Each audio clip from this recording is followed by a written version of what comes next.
Hi, I'm Brooke Wagner, and I'm here with Dr. Brian Patrick to talk about his new book, The 10 Commandments of Propaganda. We're going to discuss the book in a series of short episodes, one for each commandment.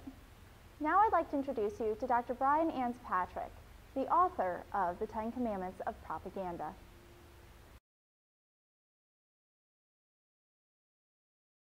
Commandment number 1.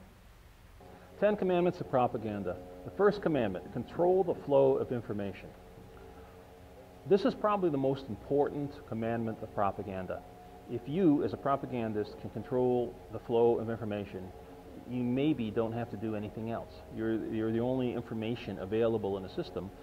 People have no other data. A way to demonstrate this is with an example. First World War. The British want the United States to come in as an ally. They need the United States to come in as an ally in order to win the war. And what they do, in August of 1914, when the war commences, one of the first things the British Navy does is cut the transatlantic cable from Germany to New York. Suddenly, all the news in America about the war comes from Britain. This is brilliantly simple. There's other ways this is done. You become a source of information. You become an expert source. You set up an office in the Beltway in New York, and you're there from 9 to 5, and reporters they can call you on the telephone. You give them official information. You'll do press releases. You'll provide testimony at events and so on. It's a very good way to do this. You become an easily accessible source, always convenient. Another common way this is done is through exclusion and through censorship. Now, this is an old traditional way, and we don't like to do it, but we still do it in times of war and so on, clear and present danger.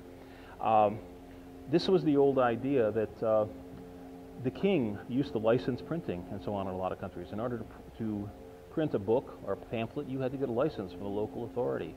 And unauthorized media were not accepted at all. And even today, to some extent, you still have to get a license to broadcast and so on, for broadcast, for TV, for radio, and so forth.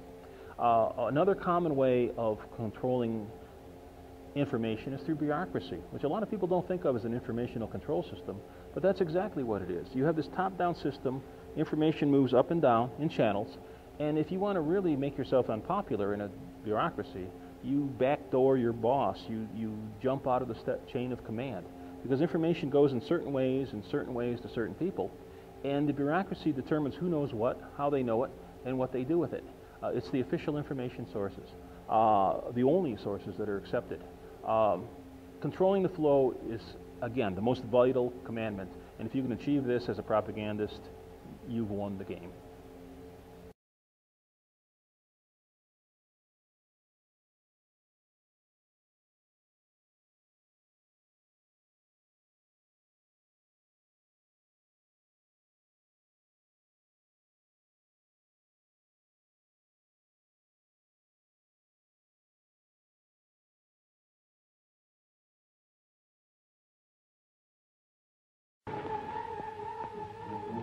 But the greatest weapon made in Japan was the first team product, the Japanese soldier. As iron ore is melted in furnaces to remove impurities, so in Japan, humanitarian impurities are burned out of the child. As the steel is shaped by beating and hammering, so is the boy hammered and beaten into the shape of the fanatic samurai.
final product, the Japanese soldier.